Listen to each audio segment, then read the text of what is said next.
流感季节来了，很多上幼儿园的孩子呢，几乎都逃不过一个循环：去幼儿园3天，生病5天，刚好一点又流鼻涕，刚不咳了又开始发烧，孩子难受，晚上睡不好，家长也会跟着夜醒起夜暴睡，一家人都是精疲力尽的。那么今天这一期呢，我想结合儿科医学以及儿童睡眠科学，主要是这2本书，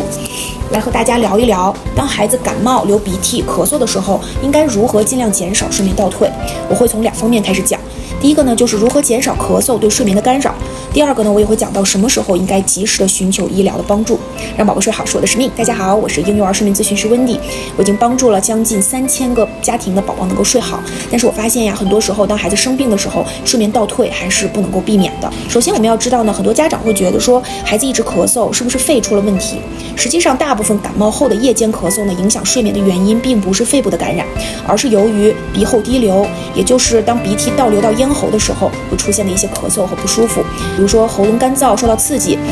那么他也会想要咳嗽，夜间不停的咳嗽，特别是2点到4点的时候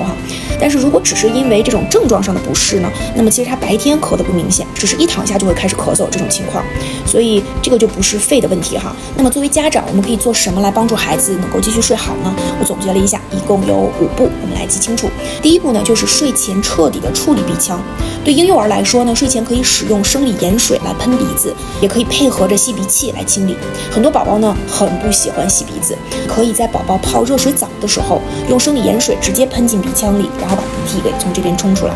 也可以用这种 Bob's Wrench 的吸然后拉的手法，和宝宝一边聊天一边趁宝宝不注意的时候呢，帮助宝宝把鼻涕清理出来。说实话呢，这个技能呢，你需要练习一下，直到你可以熟练到一针见血，把鼻涕吸出来，你就可以帮助到宝宝，给宝宝洗鼻子了。3岁前的宝宝呢，他是不会擤鼻子的，不会自己 blow nose， 那么这一步做好呢，前半夜的睡眠就可以保证。第2步要做的呢，就是你可以给宝贝使用一些蜂蜜，但是呢，一定是孩子满1岁以上才可以。在 Mayo Clinic 这本书里建议到说，睡前呢，给宝贝大概半茶匙到1茶匙的蜂蜜，直接让宝宝吃了，或者是兑在温水里让宝宝喝了，都是可以，都是有效的。第3步呢，就是要保持空气的湿润，特别是在开空调或者开暖气的这些时候，空气的干燥会让鼻腔分泌物增多，所以一个冷雾加湿器可以帮助宝宝减少喉咙的刺激，缓解因为干燥引起的咳嗽。第4点要注意的呢，就是白天要多补充水分。很多夜间咳嗽的孩子呢，其实同时伴随着轻度的脱水。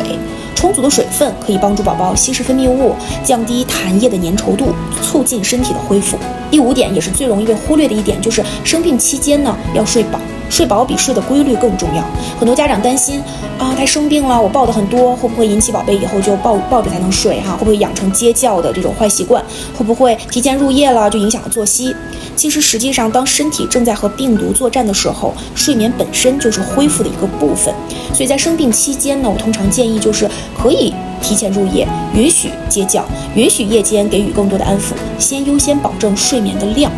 因为自主入睡的能力呢，不会因为几天没有练习就彻底消失，所以大多数孩子在身体恢复以后呢，都会慢慢回到以前睡眠的状态里来。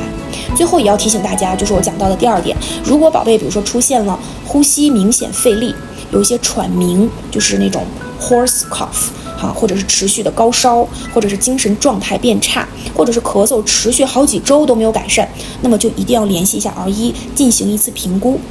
那么希望今天的内容呢，能够帮助到大家，在这个流感的季节少一点焦虑，多一点休息，让宝宝睡得饱，也让家长睡得好。我是温迪，我们下期再见。